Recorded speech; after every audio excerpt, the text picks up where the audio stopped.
Good morning दोस्तों। UPSC prime time में आप सभी लोगों का स्वागत है। मेरा नाम है प्रदीप कुमार और अब देखना शुरू कर चुके हैं यूपीएससी प्राइम टाइम। आजकल एक शब्द बहुत चर्चा में आपका है, विकसित भारत। जैसा कि नरेंद्र मोदी का एक लक्ष्य आपका है कि सन 2047 तक भारत को विकसित राष्ट्र बनाना है, तो उसके संबंध में तरह तरह के फैक्ट आ रहे हैं, तरह तरह के कॉन्सेप्ट आ रहे हैं। जब हम बात करते हैं जीएस के सिलेबस में, तो क्वेश्चन जो बेसिकली आपका यहाँ पर आ सकता है और निबंध के सेक्शन के लिए बहुत इंपॉर्टेंट लग रहा है।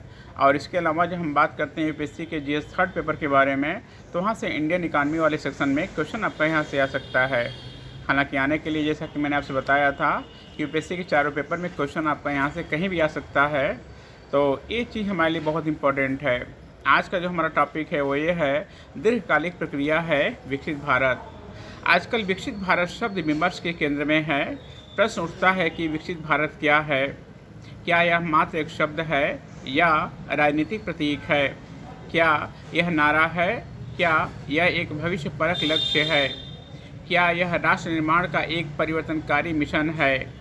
गहराई से व्याख्या करें तो भारतीय आधुनिक इतिहास में 3 परिवर्तनकारी दीर्घ क्षण दिखते हैं। पहला गांधी जी का भारत की आज़ादी का मिशन, दूसरा है आज़ादी के बाद राष्ट्रीय मुक्ति आंदोलन के लक्ष्यों को लागू करने का मिशन, और तीसरा क्षण है विकसित भारत का मिशन, जिसे प्रधानमंत्री मोदी ने संकल्पित किया है। विकसित भारत एक दीर्घकालिक प्रक्रिया है। यदि इसे प्रतीक के रूप में देखें तो यह एक विकास परक प्रतीक है, जिसमें विकसित देशों की श्रेणी में आना एक लक्ष्य है। विकसित देशों में विकास के जितने भी मानक हैं, स्वास्थ्य, शिक्षा, गुणवत्ता जीवन, सुख, खुशी, समरसता इत्यादि के आधार पर शीर्ष पर पहुंचने की प्रतिबद्धता के भाव इस संकल्पना में समाहित हैं। विकसित भारत के इस प्रतीक में विकास की आधारभूत संरचनाओं के निर्माण के साथ ही समाज की बेहतरी के लिए सुविधाएं, संचार एवं बाजार का जीवन उपयोगी विकास भी करना होगा। इस प्रकार एक प्रतीक के रूप में विकसित भारत विकास के अनेक रूपों यथा आर्थिक विकास, सांस्कृतिक विकास, सुख तथा संतोष की प्राप्ति, आध्यात्मिक उन्नयन, ज्ञान जगत में शीर्ष कोटि प्राप्त करने के लक्ष्य को खुद में शामिल किए हुए है। अगर आप विकसित भारत की इस प्रक्रिया को देखेंगे तो जाहिर होगा कि सरकार शिक्षा और स्वास्थ्य के क्षेत्र में पूरी तरह सक्रिय है। राष्ट्रीय शिक्षा नीति के जरिए जहाँ शिक्षा के मोर्चे पर आशातीत परिणाम हासिल करने की प्रतिबद्धता प्रदर्शित हो रही है, वहीं जन स्वास्थ्य के स्तर पर सभी कड़ियों को मजबूत बनाने के लिए कतार में खड़े अंतिम व्यक्ति तक स्वास्थ्य सुविधाएं पहुंचाकर स्वस्थ भारत के लक्ष्य प्राप्ति की दिशा में प्रयास किए जा रहे हैं। आधारभूत संरचना के लिए भी हाईवे और एक्सप्रेसवे से देश के कोने कोने को जोड़ने का काम बहुत ही तेज गति से जारी है। धार्मिक एवं आध्यात्मिक स्थलों को विकसित कर श्रद्धालुओं को सुविधाजनक तीर्थ यात्रा को संभव किया जा रहा है। विकसित भारत मिशन के लिए समर्पित रणनीतियों से जाहिर है कि आर्थिक, सांस्कृतिक और सैन्य शक्ति से युक्त भारत ही विकसित भारत का आधार बनेगा।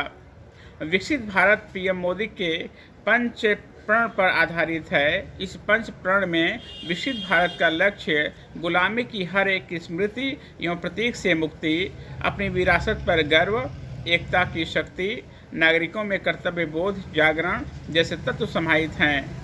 हाल ही में राष्ट्रीय स्वयंसेवक संघ के प्रमुख डॉक्टर मोहन भागवत ने सांस्कृतिक आज़ादी की बात की तो कुछ वर्गों ने उनकी आलोचना की।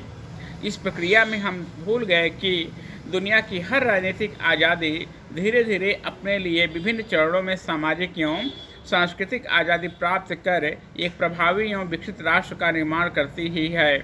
दुनिया भर के देशों की मुक्ति का इतिहास देखें तो जाहिर होगा कि आज़ादी प्राप्ति के बाद भी ऐसे अनेक औपनिवेशिक राष्ट्रों को अपने मानस, स्मृति और समाज को भी औपनिवेशीकृत करने के लिए प्रयास करने पड़े। ऐसे तमाम विवरण केन्या के प्रसिद्ध लेखक अगुंती वाचायो की पुस्तक माइंड में उल्लिखित है। स्पष्ट है कि विकसित भारत मिशन एवं गुलाबी की संस्कृति से सांस्कृतिक मुक्ति का अभियान एक ही सिक्के के 2 पहलू हैं। विकसित भारत एक सुखद भविष्य की आशा का प्रतीक है, जिसमें भारत के भविष्य की दीर्घकालिक दृष्टि दिखती है। वस्तुतः भारतीय इतिहास का यह तीसरा चरण, जो विकसित भारत का चरण है, इस रूप में महत्वपूर्ण है कि इसमें पहली बार महात्मा गांधी के बाद किसी भारतीय राजनेता ने देश के भविष्य की दीर्घकालिक संकल्पना प्रस्तुत की है। अतीत में नेताओं ने भारत भविष्य को पंचवर्षीय योजनाओं में बांट रखा था। यह खंडित भविष्य की संकल्पनाओं, जिसे प्रधानमंत्री मोदी ने विकसित भारत के एक दीर्घकालीन सुसंगत भविष्य की रूपरेखा एवं कार्य योजना के रूप में प्रस्तुत किए हैं। विकसित भारत की संकल्पना मुख्य रूप से दो आधारों पर टिकी है। इनमें पहला आधार है आकांक्षी भारत और दूसरा आशाओं से अधूत भारत। विकसित होने की आकांक्षा ही यह भावनात्मक शक्ति होती है जो किसी भी राष्ट्र को विकसित बनाती है। बीते एक दशक में पीएम मोदी के अनेक संबोधनों एवं कार्यों ने जनता में विकसित होने की अदम्य अभिलाषा विकसित की है। यह अभिलाषा आधार तल से शीर्ष तक सभी जन समूहों में समान रूप से दिखती है। सरकार की जन कल्याणकारी योजनाओं ने भी गरीब एवं अति पिछड़े लोगों में आकांक्षा की भावना पैदा की है। यही आकांक्षा भाव लोगों में विकास के परम लक्ष्य के लिए समर्पित होने की कामना पैदा करता है। इस प्रकार विकसित भारत के दो मूल तत्व आशा एवं आकांक्षा हैं। आशा एवं आकांक्षा मिलकर लोगों में भविष्य का बोध जागृत करती है और यही भविष्य का बोध आज के विकसित भारत का मूल आधार है, जो आर्थिक, सांस्कृतिक, ज्ञान एवं आध्यात्म के क्षेत्र में भारत की प्रगति में परिलक्षित हो रहा है। तो आज के प्राइम टाइम में बस इतना ही। बहुत बहुत धन्यवाद।